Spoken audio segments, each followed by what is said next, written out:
Il me semble qu'à l'heure actuelle, nous sommes en train de vivre un effondrement industriel et le mot n'est pas trop fort et il me semble que le cas de General Electric est emblématique de ce sujet-là. Alors bien entendu, il n'arrive pas du jour au lendemain, c'est le résultat d'une politique ou plutôt d'une absence de politique qui est menée depuis une dizaine d'années sur l'industrie. En particulier, on nous a infusé le mythe d'une société post-industrielle ou d'une France sans usine. Cela a conduit le capitalisme financiarisé à délocaliser les productions dans des pays à bas coûts sociaux et indépendamment des enjeux environnementaux et de ce que ça conduisait.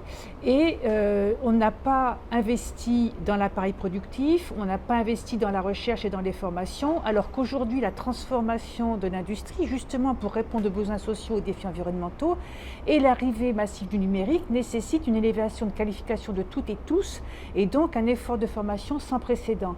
Et il me semble qu'aujourd'hui on est en train de passer dans une étape supérieure, c'est-à-dire qu'avec les États-Unis qui utilisent leur monnaie et leur justice extraterritoriale pour faire une guerre économique, il faut appeler les choses par leur nom, à leurs concurrents et dépecer leurs concurrents, et en particulier en Europe et en France. Et General Electric est emblématique de ce sujet parce qu'on regarde donc Alstom, sa branche énergie a été vendue à General Electric avec un engagement de créer des emplois. Aujourd'hui, ils vont supprimer des emplois malgré les aides qu'ils ont eues.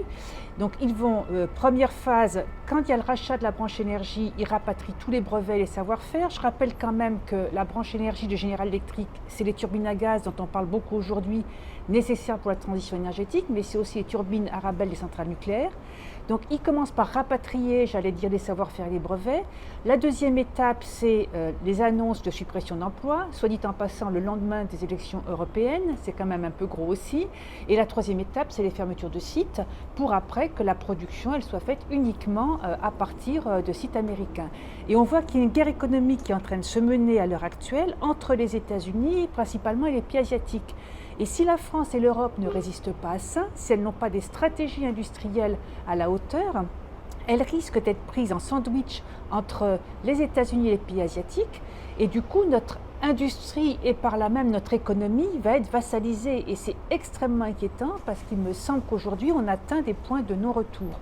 Or, si on veut répondre à la crise sociale inédite qu'a traversé le pays, qui est illustrée par le mouvement dit des Gilets jaunes, et à la crise écologique, qui est une crise de civilisation, eh bien, il faut absolument qu'on réindustrialise le pays, qu'on fasse des circuits courts, une économie plus circulaire, qu'on valorise la matière et qu'on développe des filières industrielles au plus près et des productions au plus près des endroits de consommation. Et pour ça, la CGT, elle a des propositions, et entre autres qui pourront être développées au plus près des salariés, au plus près des réalités de ce qu'ils vivent, par exemple au travers d'assises comme celle qui va se faire en Auvergne-Rhône-Alpes au mois de novembre.